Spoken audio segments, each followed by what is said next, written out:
This is a crime film that induces strong physical discomfort. A psychopathic killer, driven solely by extreme obsessive cleanliness, returns to the crime scene 4 times. Each murder method is horrifying. This is Lars von Trier's most controversial masterpiece, The House That Jack Built. When it premiered at the Cannes Film Festival, the film sparked a huge outcry. More than 100 audience members walked out during the screening, unable to accept its content. The story follows the protagonist, Jack, over 12 years, narrating 5 different murder cases. The story begins with Jack driving a red van along a desolate road when suddenly a middle-aged blonde woman flags him down, claiming that her vehicle has broken down and she cannot fix it. Although reluctant, Jack decides to help her and takes her to a nearby blacksmith shop for assistance. However, as soon as she gets into the car, the woman starts making all kinds of assumptions about Jack, even half-jokingly speculating that he might be a serial killer, pondering how she would handle her own corpse if she were murdered. Perhaps for self-preservation, or maybe just to test Jack. Her words irritate him. He even considers throwing her out of the car, but just then, the newly repaired car Jack breaks again, forcing Jack to continue giving a ride to this annoying woman. Not long after, the woman suddenly says, "I take it all back. What I said earlier about you looking like a serial killer? No. You don't have the disposition for that sort of thing. You're way too much of a wimp to murder anyone." These words seem to stir something inside Jack. He suddenly raises the car jack and smashes it onto the woman's head, once, twice, 3 times, until his hands are stained with blood. At that moment, Jack experiences an unprecedented sense of pleasure. He begins to appreciate the artistic expression of violence, a sinister smile creeping onto his lips. Rather than feeling fear, this first murder opens a new world for Jack. He hides the woman's body in his freezer and leaves her car parked on the border between 2 states, an area where law enforcement from neither side wants to intervene, allowing the case to go unnoticed. This experience marks a turning point in Jack's life. He becomes immersed in the thrill of crime, stepping onto an irreversible path. After the murder with the carjack, Jack speaks about his obsessive-compulsive disorder. In any case, true that I suffered from compulsions as a child. I was completely hysterical about cleaning and could never leave a room that wasn't perfectly neat and clean. In the cold freezer, Jack finds a way to ease his compulsion.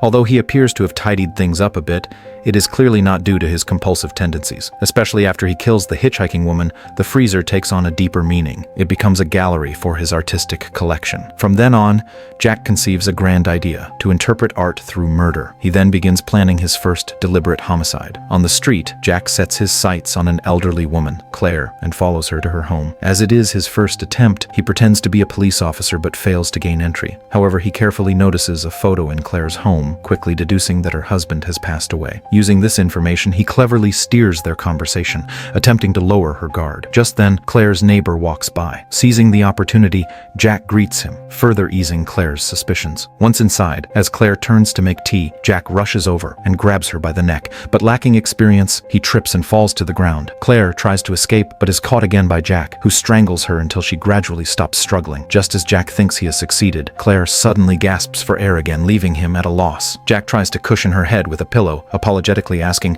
What can I do?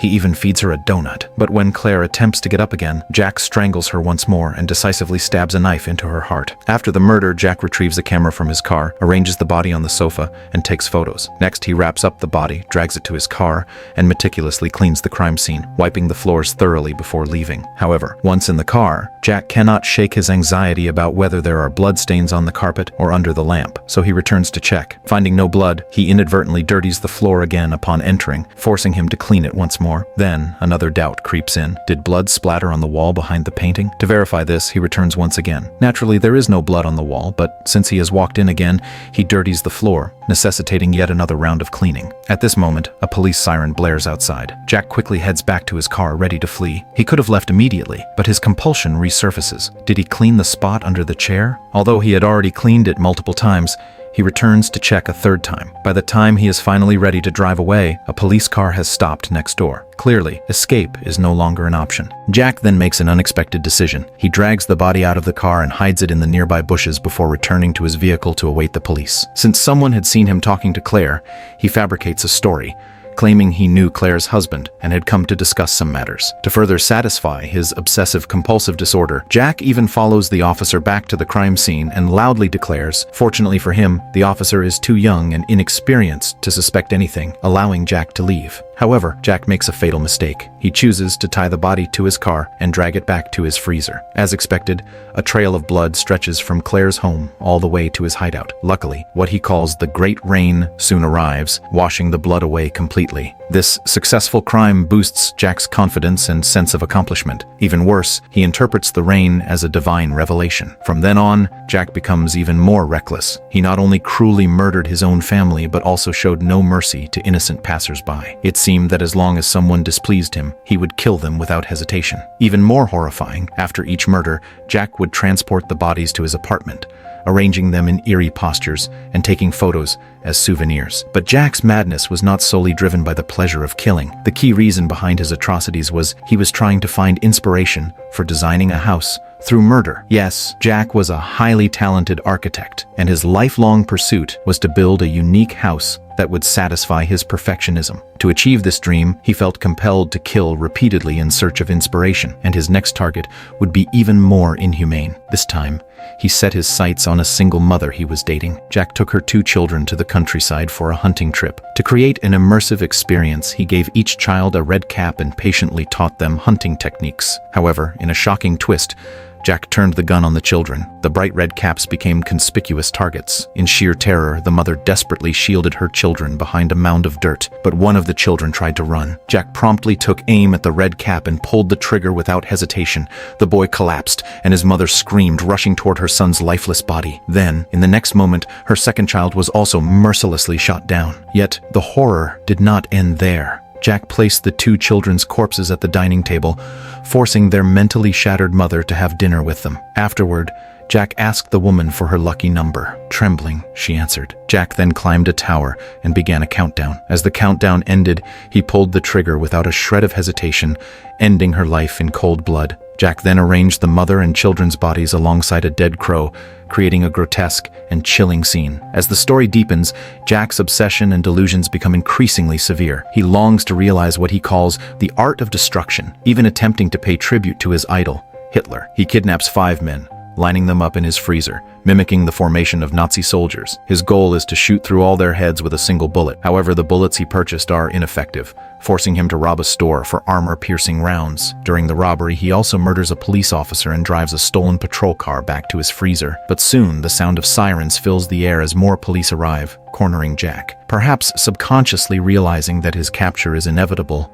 Jack's mind fractures, creating an alternate personality, an elderly man named Verge. In fact, according to the film, Verge had existed for a long time, though Jack had never noticed him. The film's narration is actually a conversation between Jack and Verge. At the climax of the film, Verge reminds Jack of his lifelong dream to build a house. Wasn't there something about you building a house? And this is one of the film's core themes. Jack has always wanted to construct a house on an empty lot. However, due to his obsession with perfection and his compulsive disorder, he was never able to complete it. I've been told you have an interesting theory about the material, which you claim has its own will. Find the material, Jack, and let it do the work.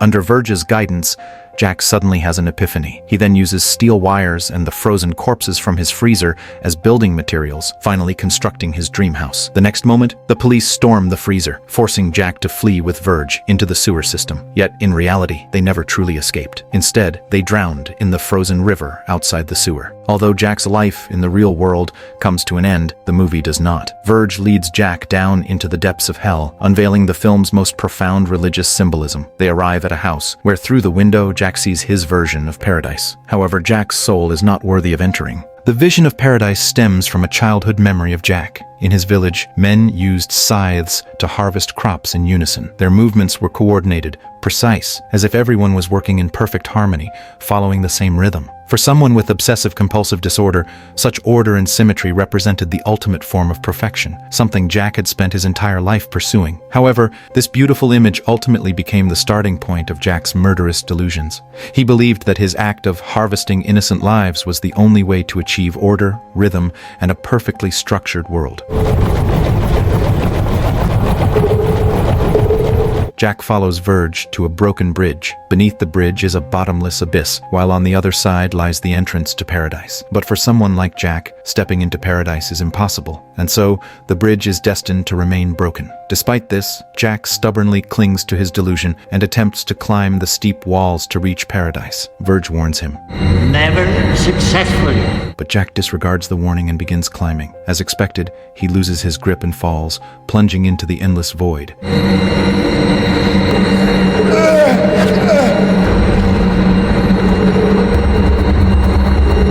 Because Jack's crimes are utterly unforgivable, he ultimately descends into a place even deeper than hell itself. This final scene appears to serve as the film's moral resolution, attempting to counterbalance the film's 150 minutes of extreme violence and disturbing imagery, offering the audience some form of emotional catharsis. This film is entirely presented from Jack's perspective, filled with extreme, twisted ideologies. When it premiered at the 2018 Cannes Film Festival, over 100 audience members walked out due to its graphic content. If you cannot tolerate excessive gore or extreme philosophies, it is best to avoid watching this film. Like and follow for more. Stay tuned for the next deep dive.